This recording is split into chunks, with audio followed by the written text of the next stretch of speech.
Monsieur, on s'intéresse à Bamboutos Club de Bouddha. L'équipe aux millions de supporters ne disputera pas la Coupe de la CAF cette saison. Et on a appris que les Mangwa Boys, qui malheureusement n'ont pas obtenu les licences CAF qui a été délivrées par la Fédération camerounaise de football. On va commencer par la genèse. Jacques Marcel-Itiga, Roger Montepono. Jacques Marcel-Itiga. La Fédération camerounaise de football, lors de l'attribution justement de cette licence CAF, affirme à Bamboutos Club de Bouddha que c'est un club insolvable vis-à-vis de ses joueurs et met justement en référence le Sinafoc. Quels sont les griefs relevés vis-à-vis de Bamboutos Club de Bouddha à ce moment-là?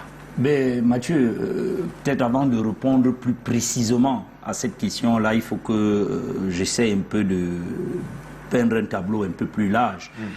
Chaque saison, parce que le Sinafoc c'est une institution sérieuse, chaque saison, nous tenons un tableau de bord, comme un tableau de bord des clubs solvables et insolvables vis-à-vis de nos adhérents. Si vous vous rappelez, pendant les playoffs et bien avant, on a mené des campagnes sur carton jaune qui est devenu, pendant les playoffs, carton rouge aux dirigeants insolvables.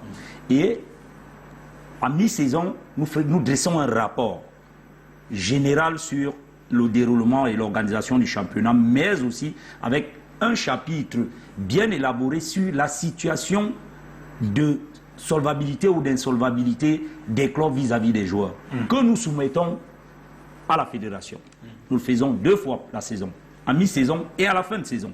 Donc naturellement, on le fait depuis des années. Depuis 2011, l'avènement de la Ligue professionnelle, tous ceux qui se sont succédés à la tête de la Fédé reçoivent ces 2 rapports par saison. Cette saison, donc, nous avons fait ce que nous faisons d'habitude, à savoir dresser un rapport de la situation déjà, le déroulement de la saison, ce qui a marché, ce qui n'a pas marché, et on fait des suggestions pour que ça s'améliore.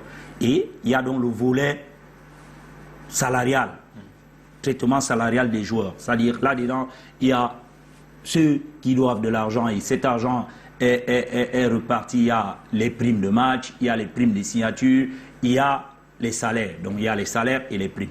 Et sur les 35 clubs qui ont participé au championnat Elite One et tout, à la date où nous faisons ce rapport et le soumettons à l'appréciation du président de la fédération, parce que le rapport est destiné au président de la fédération. D'abord.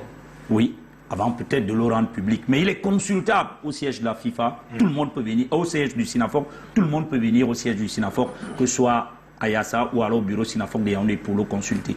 Donc au moment où on dépose ce rapport à la Fédération camerounaise de football, 32 clubs sur les 35 qui ont participé au championnat Elite One et Elite 2 étaient redevables vis-à-vis des joueurs. Il n'y avait que 3 clubs qui, ma foi, ne devaient rien aux joueurs. À savoir Coton Sport de Garoua, Stade Rennais de Mélon et Victoria United alias Opopo.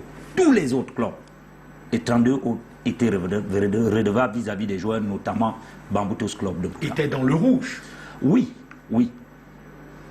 Je pense avoir répondu à votre question. Okay. Sauf si vous voulez que je creuse davantage, que je vous dise, mais on ne va pas rentrer parce que au-delà de Bamboutos de Bouddha, il faut peut-être, c'est important, il y a des clubs qui doivent beaucoup plus d'argent aux joueurs que Bamboutos.